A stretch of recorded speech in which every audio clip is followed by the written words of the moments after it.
mag-outing ka, di ba? Mag-outing kayo. Bumili ka nito. Te, nakakaloka. Ang tagal-tagal na namin nag-outing, taon-taon. Ngayon ko lang nalaman na may ganito na pala. Di ba?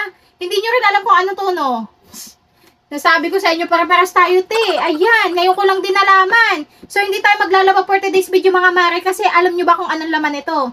Siyempre, hindi mo pa alam, kaya nga nanonood ka, di ba? So, ayan, i-open ko sa inyo kasi, te, for sure, hindi na kayo magbibit-bit ng kung ano-ano mga plato, baso, kasi ito lang, te, kasya na lahat ng gagamitin nyo. So, pakita ko, i-open ko, di ba? So, pag in-open nyo siya, mga mare, may mga lock pa yan. Di ba? Kabog na kalak, te. Ayan, hindi talaga ito matatapon or di kaya maghiwa-hiwalay kasi nakasiplak yan, te. Nakasiplak, ayan. So, pag in-open mo siya, te, ayan. Kita mo? May plato! Ayan! So, meron na siyang kasamang, ilang plato to? 5 pieces na plato, te. May baso pang kasama. Ayan.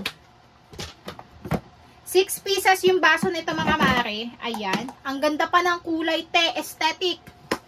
Ayan. Ibaba ko lang to. Tapos, eto, alam nyo ba kung ano to? Alam nyo kung ano to? Lagayan to, te, ng mga ulam. Ayan. Dito nyo ilalagay yung mga ulam nyo, yung kanin nyo, diba? Hindi nyo na kailangan pa magbitbit ng kaldero, kawali. Kasi, ayan, te, oh. Ang lalaki ng lagayan niya. Ayan. Madami siyang laman, te. Diba? Bakit kayo ko lang ito nalaman? Hindi ata ako tao, te. Sorry. Hindi ko nga alam bakit. Diyos ko, te. Bakit kayo ko lang talaga to na-discover? Kasi kung alam ko noon pa lang, for sure magugustuhan din to ng nanay ko. Kasi, te, hindi na talaga tayo magbibitbit ng marami pag nag-outing. Ito na lang. Tsaka hindi siya nakakaiyang bitbitin, te. O, tingnan nyo. Te.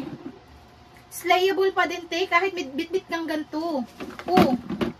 Kasya na yung ulam nyo. Magdala ka ng hotdog, spam. Ayan, pwede dito. Menudo, kanin. Te. Sinasabi ko sa inyo, kailangan nyo to. Mag-outing ka, diba? Mag-outing kayo. Bumili ka nito para hindi ka mukhang muchacha kapag ka nagbibit-bit kayo ng kalderong gumagano. Ginagawa mo. Ito ang bit-bitin mo, te. Sinasabi ko sa'yo, slay yan, te. Slay. Tingnan mo. Tingnan mo ha, yung outfit ko, diba? Ang ganda. Sarado ko lang to para makita nyo na talagang kahit ganito ang bit-bit mo sa outing, te, hindi ka mapapahiya. Kahit taga-bit-bit ka lang ng ulam. Ayan. I-lock natin siya, te. Siyempre, may lock to. Pag nakalaki yan, te, hindi mananakaw ang ulam nyo dito. Kasi hindi nila mapagkakamalan, te, na pagkain pala ang laman nito. Ayan. So, i-lock muna natin. O, tingnan nyo, te. Mukha ba tayong dito, kawawa? Te, hindi ka mapagkakamalan dito na paggamit-bit lang ng ulam. Te, ang ganda. Sinasabi ko sa'yo, bilhan mo nanay mo na ito para hindi nagbibit-bit ng kaldero, kawali yung kapatid nyo kapag ka may outing. Te, sunnywear yan, matibay. Diba?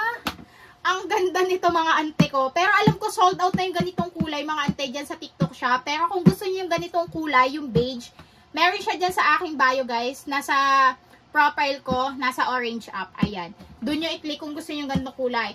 Available ta, guys, sa blue, tsaka sa green, tsaka itong beige. Diba? Sulit ang pera mo dito, ante ko. Ako nagsasabi sa'yo, bumili ka na. Go!